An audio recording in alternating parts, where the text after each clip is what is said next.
sempre.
Complimenti al gruppo ANA di Oderzo che ha aperto la trasmissione speciale, perché così è, Storie di Famiglia, questa sera dedicata agli alpini, nella settimana nella quale si svolge anche la Dunata Nazionale Giulia, o meglio la Dunata Triveneta degli Alpini a Gorizia. Un grazie quindi al coro ANA di Aderzo, naturalmente al maestro Claudio Provedel che è qui con noi questa sera e che ha diretto questi ragazzi, posso chiamarvi così, avete lo spirito dei giovanotti. Claudio, è un gradito ritorno il vostro, avete esordito con una preghiera, la preghiera degli alpini. Sì, buonasera innanzitutto da parte anche nostra del coro ANA di Oderzo. Abbiamo iniziato con questo canto perché è un canto significativo per noi alpini, forse possiamo dire il canto principale, perché il testo raccoglie proprio quelle parole che sono scritte nella preghiera dell'alpino e che per noi sono il fondamento per tutti i valori degli alpini, tant'è vero che questo canto parla della patria, dell'amore della patria, l'amore per la bandiera, la solidarietà con le persone, di portare la pace in qualsiasi punto dove gli alpini, sia nei momenti purtroppo bellici, ma anche nei momenti, nelle zone di pace, loro portano la pace e difendono la pace, ma soprattutto dice una grande cosa, che gli alpini esistono, ci sono, ma perché dietro c'è una famiglia. Difatti dice: proteggi le mamme, proteggi i fratelli, proteggi i figli.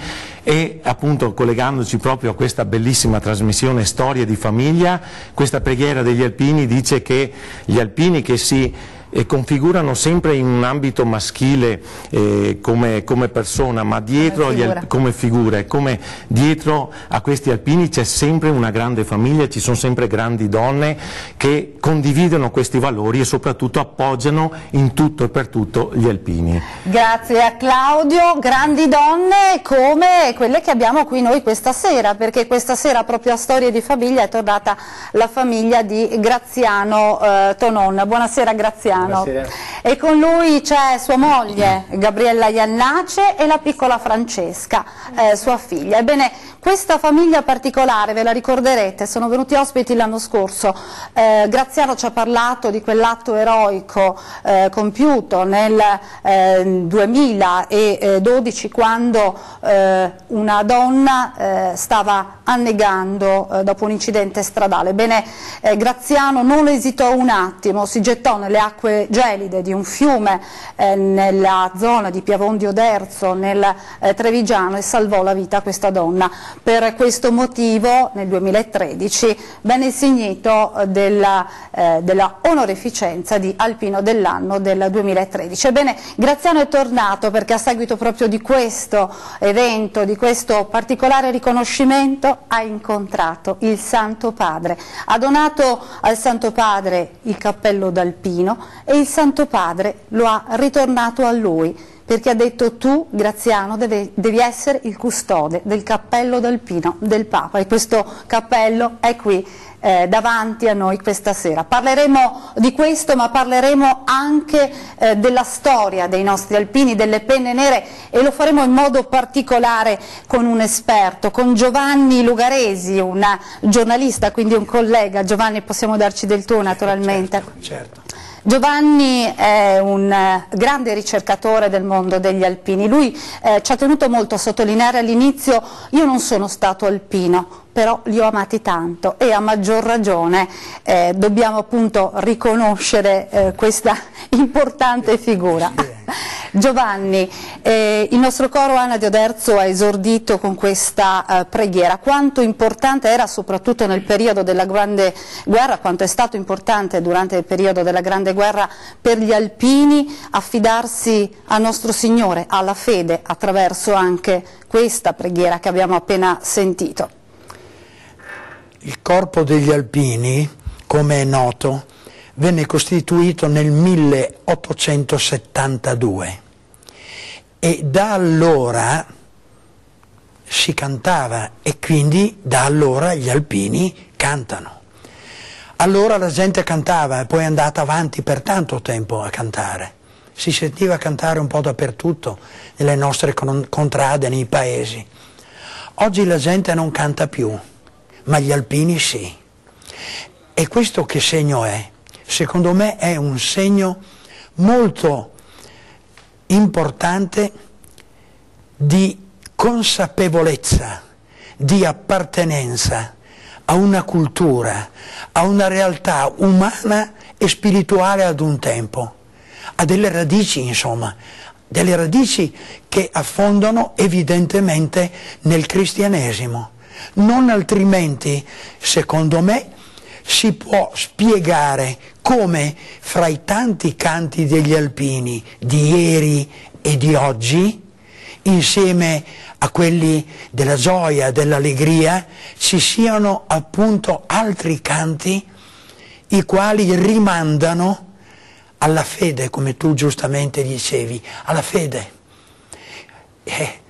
Come si svolge questo rapporto fra gli alpini e la fede, ma intanto dalle loro origini montanare, origini di sacrificio, ma origini anche di educazione familiare e diciamo della zona dove sono nati e cresciuti al cattolicesimo. E quindi questo bagaglio di fede semplice, certo, però vera, autentica, se la sono portata dovunque e comunque. La Grande Guerra, certo, la Grande Guerra, poi la Seconda Guerra Mondiale, ma poi anche per quegli alpini della seconda naia, come li battezzò un presidente storico, Leonardo Caprioli, cioè quelli che sono andati dopo aver prestato il servizio militare col cappello, con la penna nera, all'estero per guadagnarsi un pane, per mantenere la propria famiglia. Ecco, il soccorso della fede è quello che li ha sempre animati. In questo però devo aggiungere che ci sono degli altri elementi che concorrono a tenere viva questa fede e gli altri elementi si riassumono secondo me nella presenza di cappellani militari alpini straordinari. Pensiamo, per quel che riguarda la Grande Guerra, a padre Giulio Bevilacqua, che Paolo VI nominò cardinale, e per quel che riguarda la Seconda Guerra Mondiale faccio solo 3 nomi, ma 3 nomi perché sono nomi di alpini che sono beati, sono stati beatificati dalla Chiesa. Don Secondo Pollo, cappellano alpino in Grecia, Don Carlo Gnocchi, che ha fondato poi quello che sappiamo tutti, quella grande realtà di aiuto all'infanzia mutilata, all'infanzia abbandonata, eccetera, eccetera. E Fratel Bordino, 3 cappellani, 3 alpini, 3 beati. E la fede non è mancata al nostro Graziano Tonon, non è mancata nel momento in cui ha messo a repentaglio la propria vita nel 2012, ma neanche quando, sicuramente, ha incontrato qualche mese fa assieme alla sua famiglia il Santo Padre. Graziano, quanto emozionante è stato quel momento?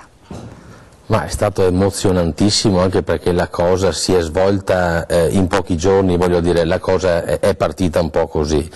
Allora, appena successo il fatto, poi siamo stati invitati qui alla tua trasmissione, io ho detto chiaramente, non nascondo, con un po' di aiuto anche del maestro Claudio Provedella, ho detto: io avrei il desiderio di scrivere 2 righe di quello che mi è successo al Santo Padre, perché io ho analizzato, io con la mia moglie, insomma la mia famiglia, abbiamo analizzato, voglio dire, questa bella esperienza, però ci sono cose dove la persona fisica può arrivare, ci sono delle cose che rimangono, io dico, un po' inspiegabili, perché questa signora, questa ragazza, rimanere per un periodo lungo così sott'acqua, 40-45 minuti, ma non perché lo dico io, perché l'ha detto lei, a una temperatura di 3 gradi sotto zero esterna, che saranno 4 o 5 nell'acqua, voglio dire, ci sono state tantissime cose che io credo qualcuno dalla sua abbia messo una mano per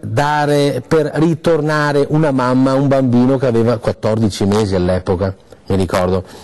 Perciò io sì dico, posso dire, sono stato forse incosciente, forse bravo, definiamolo come vogliamo meglio, però sicuramente qualcuno mi ha dato l'istinto, la forza di poter agire, di poter salvare, diciamo, questa donna, però il merito sicuramente non va dato solo a me. Per questo io ho scritto una lettera così di ringraziamento, chiedendo al Santo Padre di poterlo incontrare per dare anche un segno forte, di donare il cappello alpino, sapendo che lui è anche molto amico degli alpini, perché lui ha un occhio un po' così particolare verso gli alpini, e ho detto a mia moglie: perché non scriviamo questa lettera e andiamo a donare un cappello alpino? Dopo la cosa è andata avanti 1 anno o 2, perché si sa benissimo che non decidiamo noi di andare dal Papa domani mattina a essere ricevuti, e abbiamo atteso così, insomma. È arrivata la telefonata? Allora, ci è arrivata una lettera, ricordo, l'anno scorso, dopo 6-7 mesi che avevamo spedito la nostra lettera, dove diceva che il Papa aveva letto questa lettera, aveva impartito la sua benedizione, però aveva anche scritto che alquanto prima avrebbe cercato di poter avere un incontro, e questo a noi ha dato anche la speranza con la Gabriella di dire ma sì, non ci ha chiuso la porta in faccia, nel senso ringrazio. Io penso che il Santo Padre non la chiuda a nessuno la porta in faccia, probabilmente non riesce ad incontrarci tutti, però insomma. Bravissima, ma è stato sicuramente così. Poi cosa è successo? Un venerdì, qui del mese passato, voglio dire un mese e mezzo fa, ci telefona, prendo io la telefonata, dove la segreteria vaticana, riferendosi alla lettera protocollata, ci dice: mercoledì il Santo Padre avrebbe il piacere di incontrarvi, ma questo era di venerdì pomeriggio. C'era di mezzo il fine settimana, immagino che non sia stato facile organizzare. Cioè, non è stato facile, perché io non lo nascondo, non sono mai stato a Roma, in piazza San Pietro e così. Poi gestire la cosa, i biglietti del treno, trovare l'albergo, dove andiamo, ma quanto è stato un po' la logistica, voglio dire, perlomeno per me non è stata così semplice. Però sei stato ancora una volta aiutato, vero? Sono stato aiutato. Ma non spieghiamo subito ai nostri telespettatori come. Allora, aspettiamo per un breve break pubblicitario, ce lo racconti dopo. D'accordo. A tra poco con Storie di Famiglia.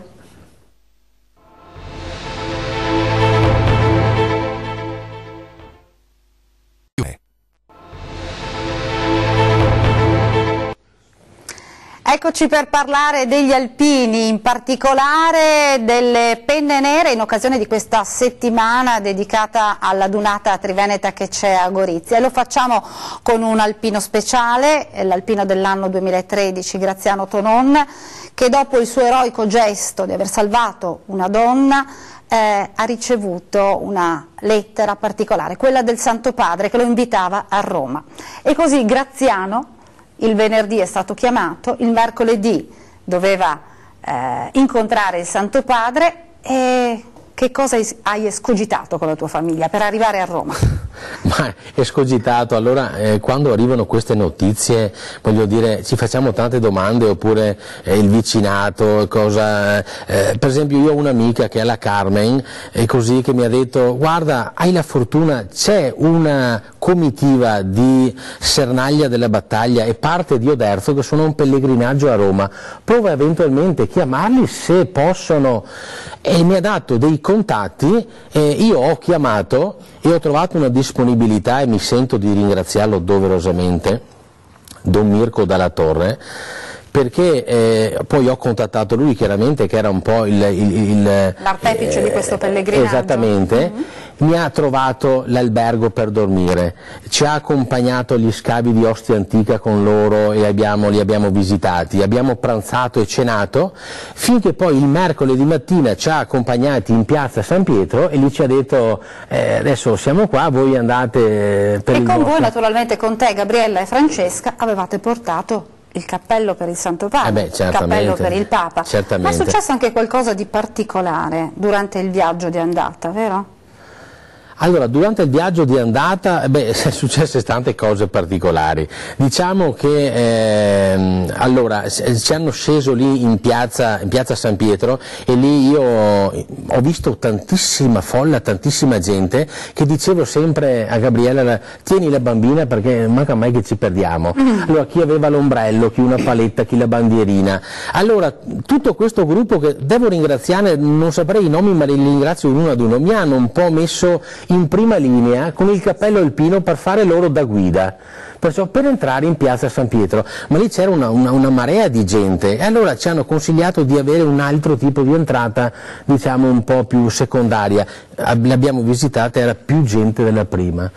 Allora, vedendomi col cappello alpino, uno dei, voglio dire, di quelli che organizzano, mi ha chiesto: ma noi deve andare, guardi, io ho un invito dalla Santa Sede di andare per fare il baciamano del Papa. Allora, Giovanni, però sembra che il cappello d'alpino, scusa Graziano, sia un lasciapassare. Lo è in tanti casi e lo è stato appunto anche in questo.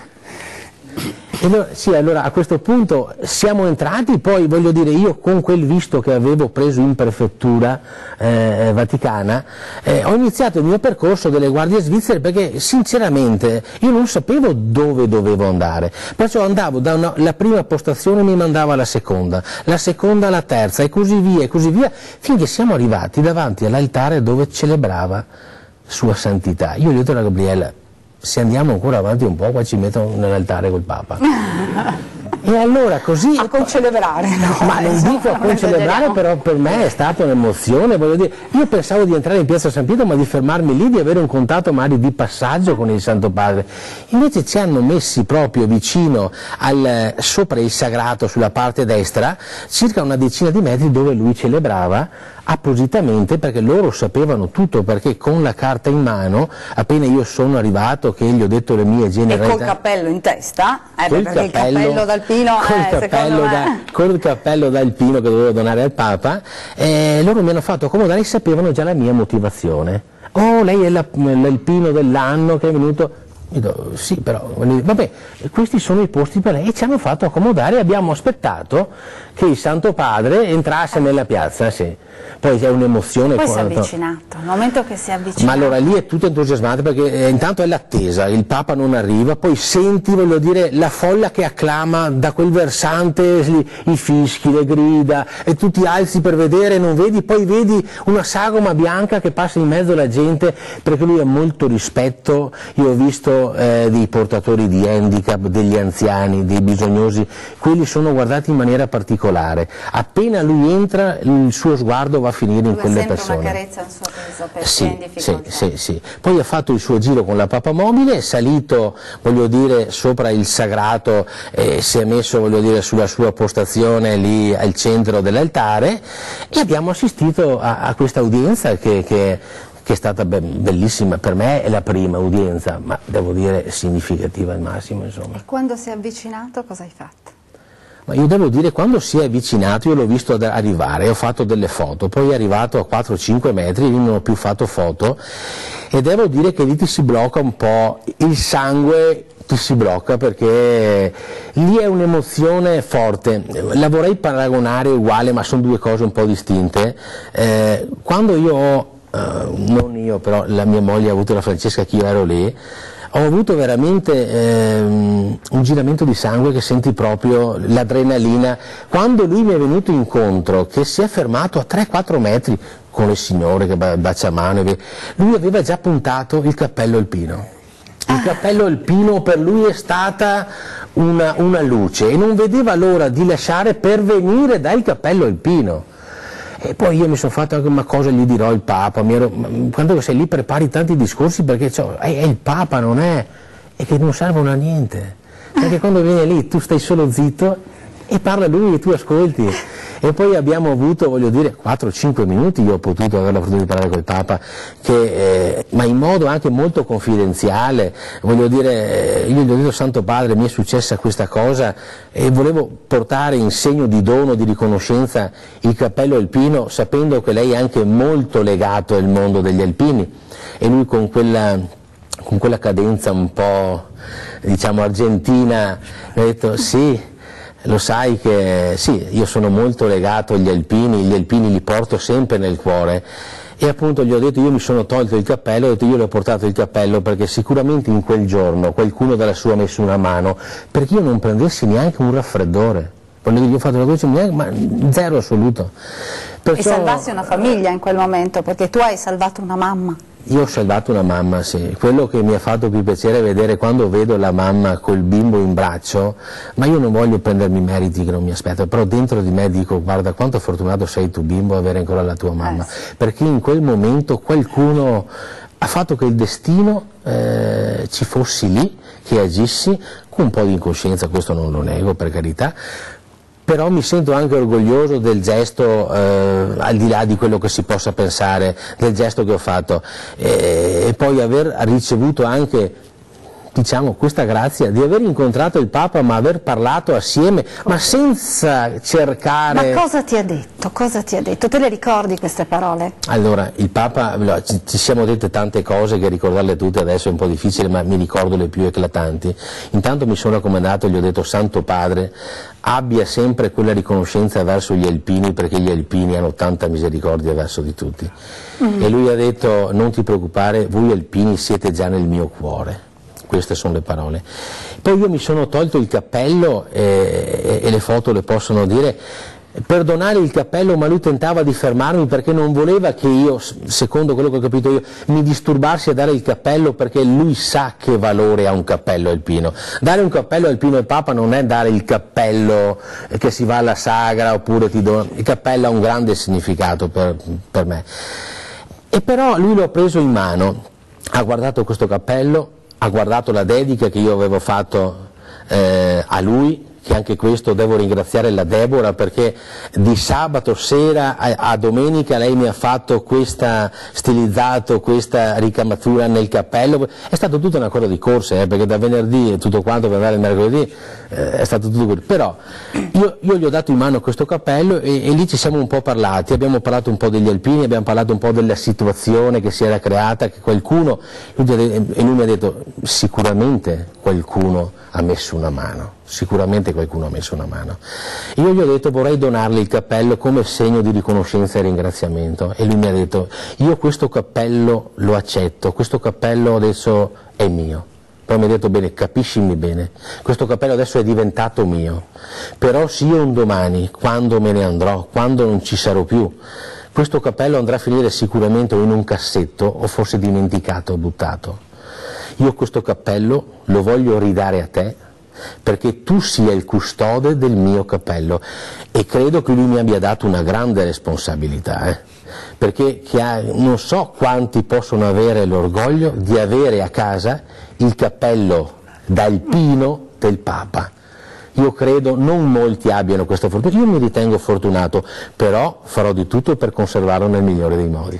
E il cappello d'alpino del nostro Santo Padre è qui stasera, proprio davanti a noi. Giovanni, il Santo Padre, Papa Francesco, ha un amore particolare per gli alpini? Ma io ho un'esperienza non pontificia, fra virgolette, come quella ma di Graziano, alpina. Quando ci fu la Dunata Nazionale a Piacenza, io, conoscendo già il presidente della sezione ANA Argentina, che abita a Buenos Aires e che è tuttora vivente anche se ha i suoi anni, andai subito a cercarlo, perché poteva essere che il Papa del tempo cardinale allora di Buenos Aires avesse avuto dei rapporti con gli alpini. Il vecchio giornalista, il vecchio cronista va a cercare di tutto, queste notizie e va a cercare, no? Ecco.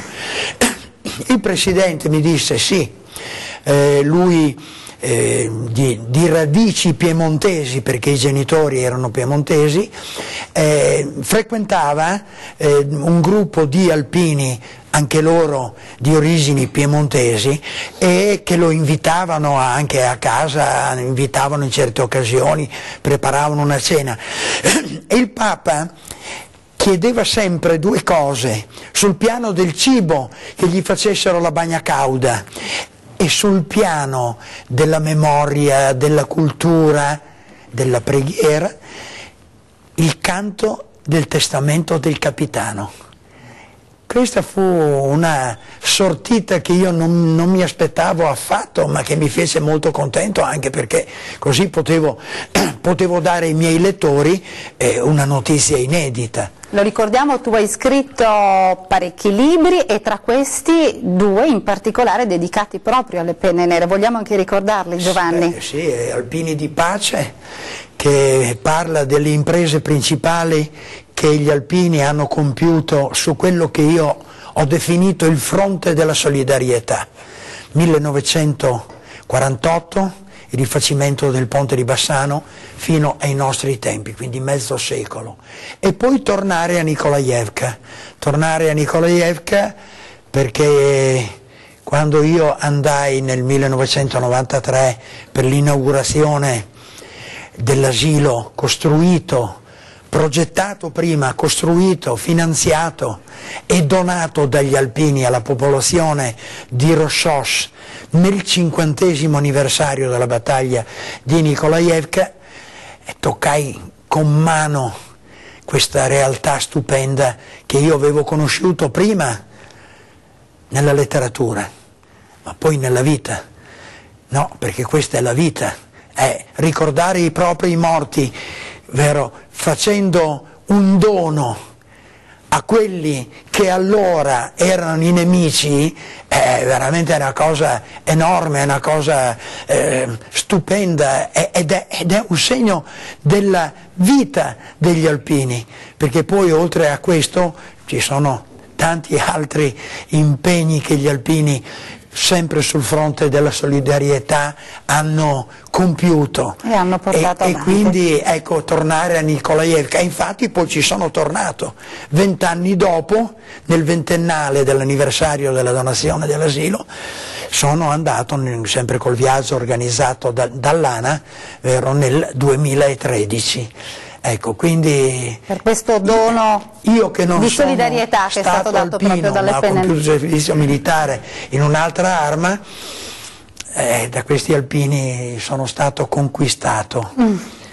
Noi ci fermiamo per una brevissima pausa di pubblicità e poi torneremo in studio con un altro meraviglioso canto del nostro coro Ana di Oderzo, che abbiamo l'onore di avere qui stasera. Sono poi veramente, posso dire, coraggiosi, perché fa caldo e siete qua in piedi, complimenti.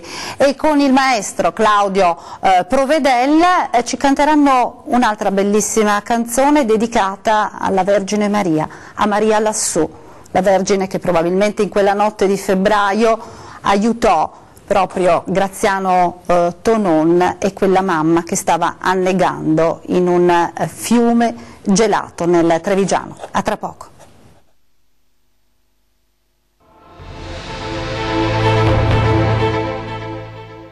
Sempre.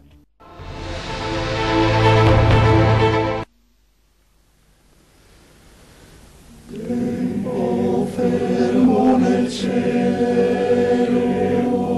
mentre viene la sera, i colori dei cauri, nell'amore del sole, nella musica piana.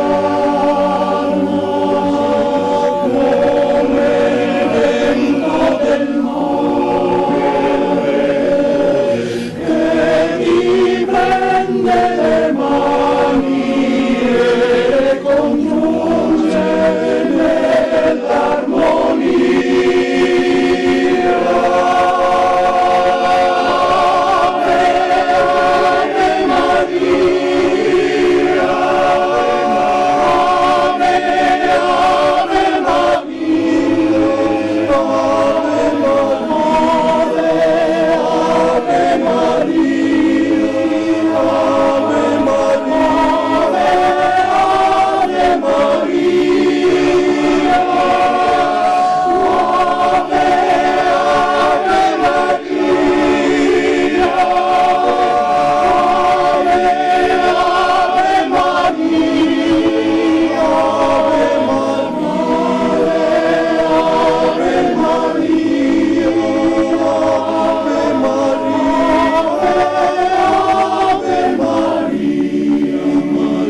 I complimenti al coro Ana di Oderzo, naturalmente al maestro Claudio Provedel.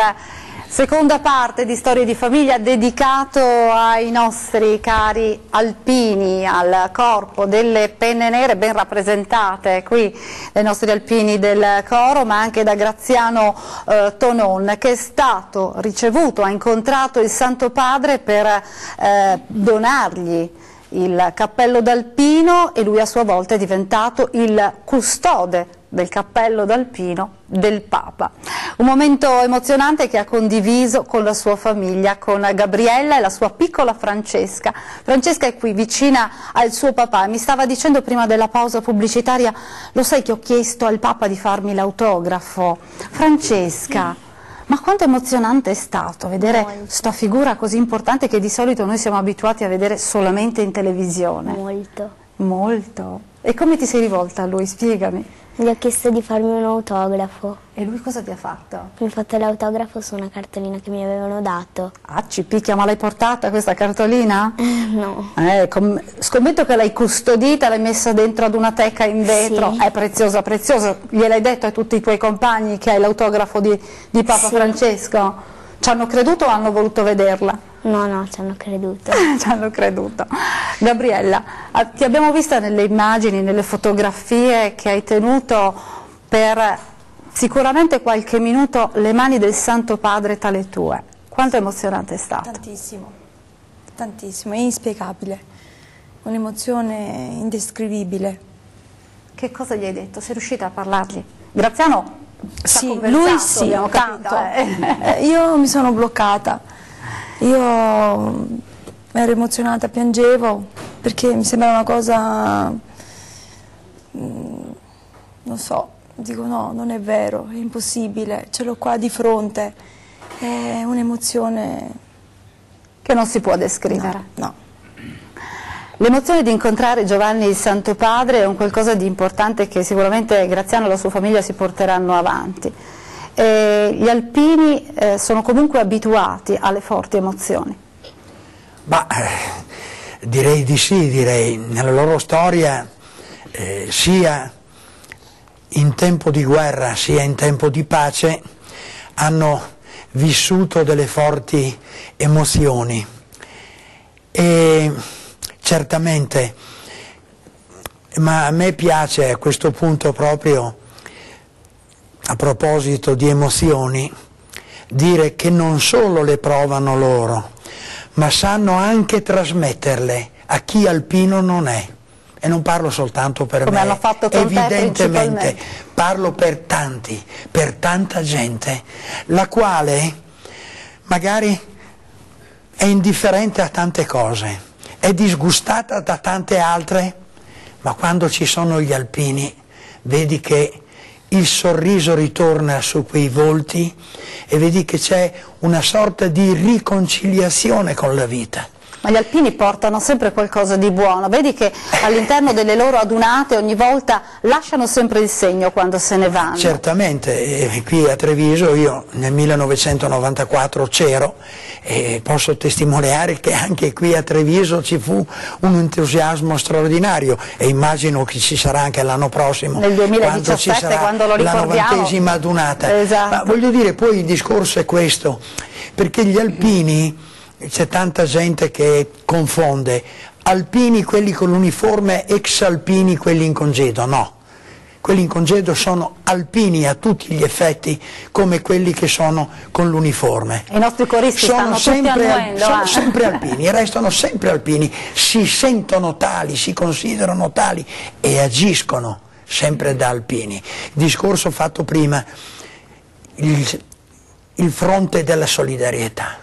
Ma pensate, quando gli alpini in congedo vanno dovunque ci sia un bisogno per un disastro, per il terremoto del Friuli, possiamo citarne tantissime di eventi. Gli alpini in congedo hanno cominciato nel 1976, è un anniversario quest'anno, sì. In Friuli col terremoto e con la ricostruzione. E il governo americano, non dimentichiamolo, dovendo dare un contributo per la ricostruzione, non lo diede al governo italiano, lo diede all'Associazione Nazionale Alpini, segno evidente che aveva la consapevolezza che quel denaro non sarebbe restato appiccicato alle mani degli alpini. Giovanni. Ecco, vi rendete conto? Cioè, questa è una cosa enorme. Un governo di un paese come gli Stati Uniti che vuole aiutare dei terremotati e dà il suo contributo, non era mica un contributo da ridere, era di qualche miliardo di lire italiane di quei tempi, e lo dà all'Associazione Alpini. Questo cosa significa? Che questi alpini, lasciamo stare tanti altri aggettivi più o meno reboanti, ma questi alpini hanno una credibilità.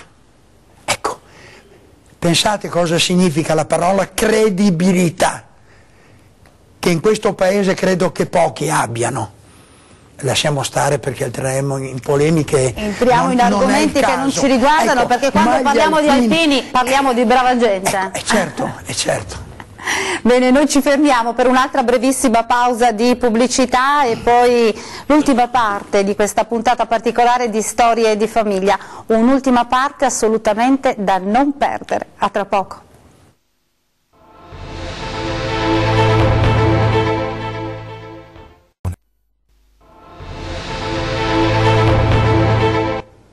La vera storia degli alpini questa sera, storie di famiglia, con la famiglia di Graziano Tonon che è stata ricevuta dal Santo Padre, e lo stesso Graziano Tonon è ora diventato il custode del cappello di Papa Francesco. Con lui c'è anche il collega, giornalista Giovanni Lugaresi, uno storico, un ricercatore, una persona che ama profondamente il corpo delle penne nere, e naturalmente dietro a noi il coro Anna di Oderzo.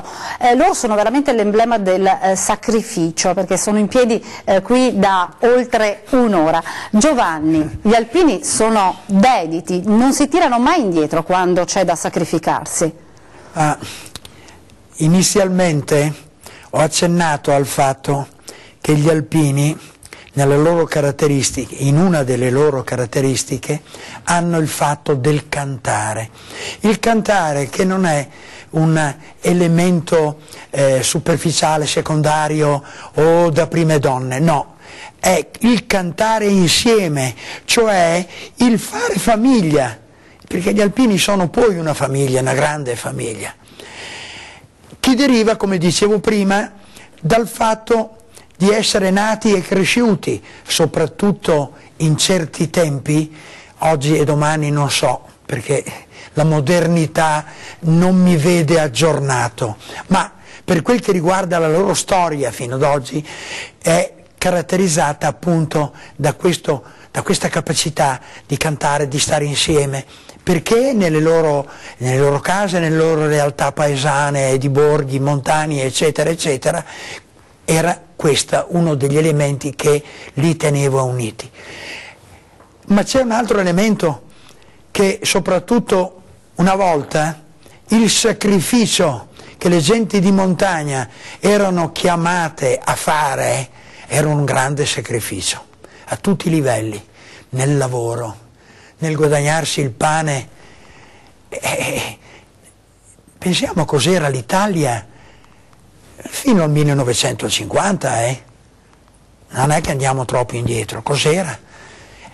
E loro questa capacità di sacrificio e di sofferenza, perché gli alpini hanno saputo soffrire, pensiamo alla campagna di Grecia dove la Giulia fu decimata, poi fu ricostruita, diciamo, e andò in Russia, e quello che fece in Russia sul fronte del Don, dove tenne duro fino a che venne l'ordine del ripiegamento. Ora, questo cosa significa? Che questa gente ha nel proprio DNA dei valori e delle capacità in applicazione di questi valori, che sono poi i valori della fedeltà, del dovere. Noi siamo in un paese dove si parla di diritti e tutti ne vogliono, ma il senso del dovere, ecco, gli alpini ce l'hanno sempre avuto, e anche se il dovere costava, hanno pagato per compiere questo dovere. La letteratura alpina è piena di questi episodi, dalla Grande Guerra con Paolo Monelli e Piero Jaillet fino alla Seconda Guerra Mondiale con Giulio Bedeschi, Mario Rigonister, Egisto Corradi e altri che ne sto. Ecco, anche questo è significativo. Io ho il massimo rispetto per tutte le armi e per tutti coloro che hanno compiuto il loro dovere, ma devo riconoscere da geniere in congedo che gli alpini hanno una marcia in più. Non diversamente io spiego che legata agli alpini ci sia una letteratura che non è letteratura alpina, è letteratura tout court. Loro sono nella storia della letteratura italiana e della letteratura mondiale. Loro l'hanno composta, l'hanno realizzata attraverso le loro gesta, attraverso il loro coraggio. Certo, letteratura come vita veramente, e vita che a buon diritto entra nella letteratura. Gli alpini che formano la grande famiglia, anche mettendo in alcuni casi a repentaglio magari la propria, perché ad esempio il coro che abbiamo qua, io adesso voglio chiedere al maestro Claudio Provedella, che è anche il direttore del coro, chiedo alla regia, ecco, se riusciamo ad avvicinarlo. Claudio, ma quante volte vi trovate, quindi quante volte queste persone devono lasciare mogli e figli, magari anche di sera, per ritrovarsi insieme per fare le prove del coro? Quante volte a settimana? Beh, noi ci troviamo come coro una volta alla settimana, ma dopo, tra vari impegni durante l'anno che si hanno appunto con il coro, ci troviamo tante volte, tantissime volte, e quindi anche noi ormai abbiamo costruito una famiglia, quindi il nostro coro è una famiglia.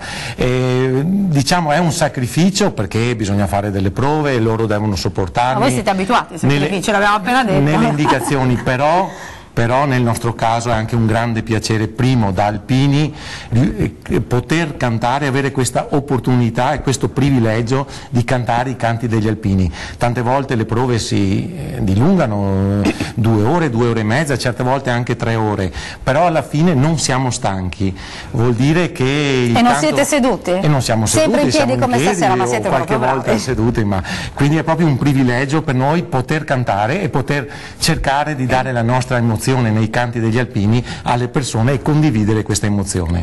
Grazie Claudio. Grazie. Voi non è la prima volta che vi sacrificate, se così possiamo dire, e ci venite a trovare e ci portate la vostra voce, il vostro canto soave, quindi il minimo che possiamo fare noi è quello di presentarveli ad uno. Claudio, ci dai una mano? Quindi ecco, prego la nostra regia, volentieri, se riusciamo a ringraziarvi personalmente, quindi ecco, se volete presentarvi al nostro pubblico da casa, che così adesso vi conosce ormai, entriamo quasi quotidianamente con voi nelle loro case. Presentate il vostro nome. Domenico.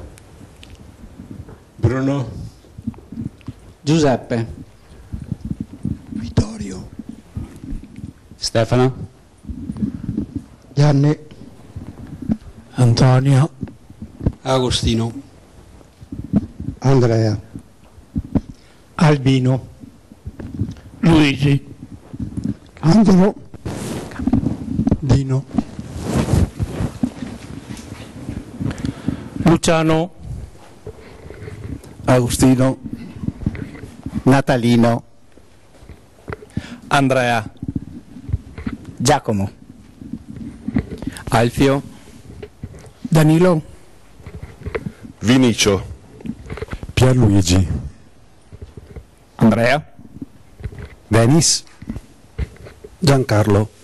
E naturalmente infine è il nostro maestro Claudio Provedella. Ecco, questo è il coro Ana di Oderzo. Io, se mi date una mano, facciamo un applauso, glielo facciamo, cosa dica? Ecco. Noi siamo quasi in chiusura, ora ci canteranno un ultimissimo brano, tra poco chiederò a Claudio il nome del brano di chiusura, prima però voglio chiedere al nostro Graziano, come custodirai il cappello del Papa? Ma io lo custodirò, allora ho già preparato una piccola teca di vetro, perché io credo che questo, non so se dico giusto, sarà il mio cimelio, nel senso, io lo reputo così, è una cosa talmente importante che custodirò veramente in maniera particolare. Come ho già detto, farò una teca di vetro dove lo metterò dentro in casa mia, vicino al mio trofeo dell'alpino dell'anno. Dico il mio trofeo perché io non ho chiesto niente, quello che mi è stato dato fino adesso me l'hanno dato gli altri, perciò voglio dire lo custodirò là con le cose più care e chi vorrà venirmi a trovare, che vorrà vedere qualcosa di veramente singolare, gli farò vedere il cappello del Papa, di Sua Santità Papa Francesco, perché mi ha dato una grande responsabilità il Santo Padre. Io cercherò di fare il mio meglio, come l'ho fatta durante il servizio militare. Bravo Graziano, sappiamo che lo custodirai molto bene, ti ringraziamo come ringraziamo Gabriella, tua moglie, la tua bellissima Francesca, e naturalmente un grazie particolare al nostro Giovanni Lugaresi, collega giornalista. Un grazie di nuovo al coro Anna di Oderzo e al maestro Claudio Provedel, che ci saluteranno naturalmente con quale canzone, maestro Claudio? Sì, concludiamo con un altro brano significativo. Il titolo è Da Udin siamo partiti. Prima appunto diceva il professore che è proprio significativo perché da Udine la Giulia è andata a Bari, a Durazzo, è andata nel fronte greco, è tornata, è andata in Russia e sono tornati anche in meno di quelli che sono partiti, però è significativo appunto per noi alpini. Da Udine siamo partiti. La Giulia, la Brigata Giulia, che proprio in queste ore è al raduno, anzi alla Dunata Nazionale della Giulia, il raduno Triveneto a Gorizia. Signori e signori, io vi ringrazio per essere stati con noi, vi lascio naturalmente al coro Ana di Oderzo. Ci vediamo la prossima settimana.